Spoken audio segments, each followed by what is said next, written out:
Hi everyone, today I'm just going to take you through the inventory system that is available in Art Studio Pro. Now, I took you through how to add the artwork the other day and how it hooked up to the Google Sheet. I've actually gone in and I've made some changes.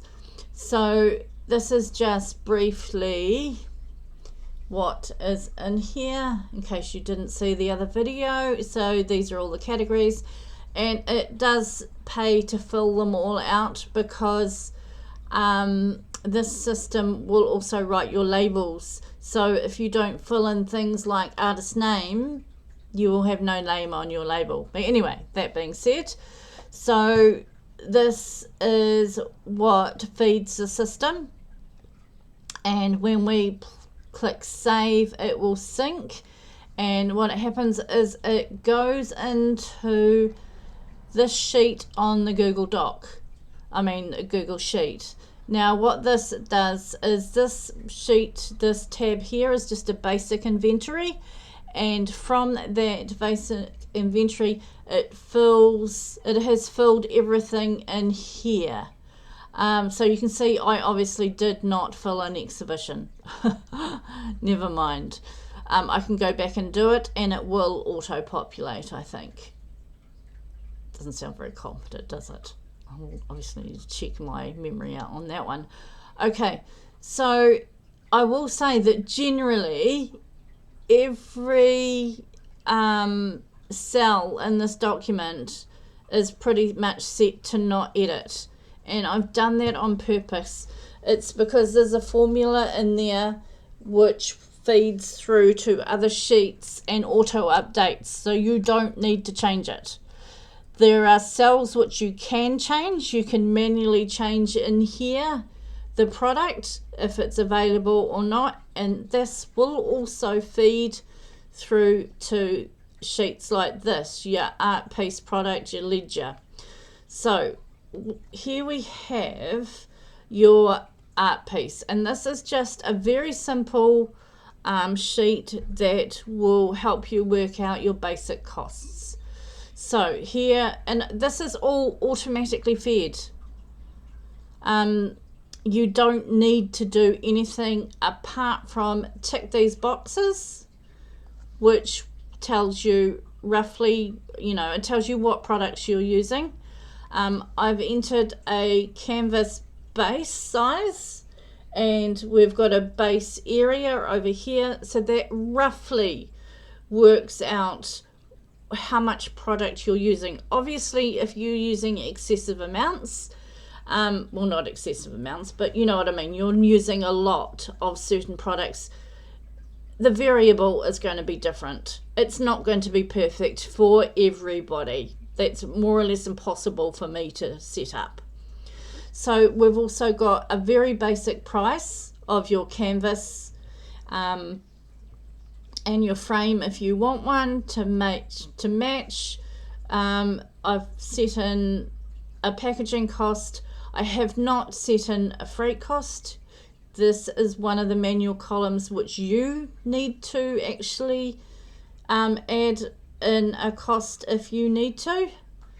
So here it is all automated, and it comes out with materials only and total cost, and this feeds through from this column here, which changes if you void or delete it. It changes here, so it's a zero product now.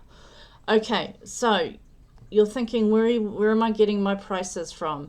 So essentially the prices are coming through from overheads and standard costs. So overheads, I have a very basic list of subscriptions. This you can enter and change. So your overheads that you saw over here, the total overheads, this is divided by, say, art pieces created in a month. Now sometimes this is going to be unrealistic, sometimes it's not, but it's going to give you a basic idea.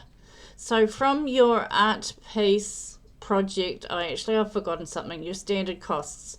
So here we have the very basic products that I have incorporated. You can go in and change these prices, but that's it.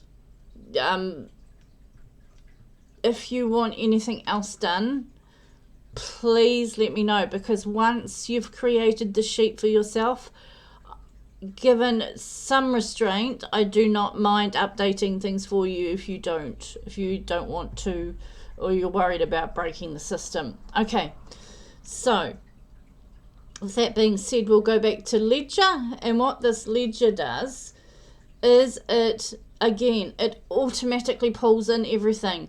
There is 2 columns in here, I think, that you can alter. One is the hours spent that you worked on it. So if we did 1 hour, that changes to 50 automatically. And the other one is the commission for your gallery. Okay, so that's, once you enter those 2, it will automatically update down here. If it doesn't automatically update it, refresh the page and it will. The reason this is a 0 is because I've got this as a void and deleted product. Okay, so those of you that do shows, here is a show sheet that you can just go in and add your products from your inventory. So you'll see that I'm going to add alluvial. This was a portion to and I just picked a whole lot of shows here, so let's do Wellington New Zealand Art Show. And here we've got some columns that you can change, because I know what it's like at a show. You can change the price on the fly, so we don't need everything written in concrete. So we say the unit cost was 806. Now this cost is the total cost with all our costs included. So let's say we'll go do 1200 and we sold it for 1200. Our commission was 0.35. There we go. It's all automatically populated. So you're going to see a nice big fat loss there, because I have incorporated our show costs in here. So by the show costs is here, show share. So this one is carrying the majority of the load, because I know this is going to sound confusing, but if I go back over here to standard costs, I worked out the standard cost of what I would spend going to a show. Now this is me that is driving, this is me that is paying for accommodation, paying for food, paying for everything. So that is the show cost, the travel, the accommodation, the food, and no freight because I obviously drive. But so that's where this cost is coming in here. So every time you add a price in, the show cost will be spread over those items. So obviously you want to add one show at a time. Right, so going back to this is changeable as well. So yeah, so I hope that gives you a good rundown on how automated this system is. It will do everything for you. So yeah, but remember, if you do have any questions, if we go back here up to here, you can message me and ask me. I'm more than happy to answer questions. Alright, so I hope this video didn't go on too long and you found out the information that you found the information helpful. Cheers!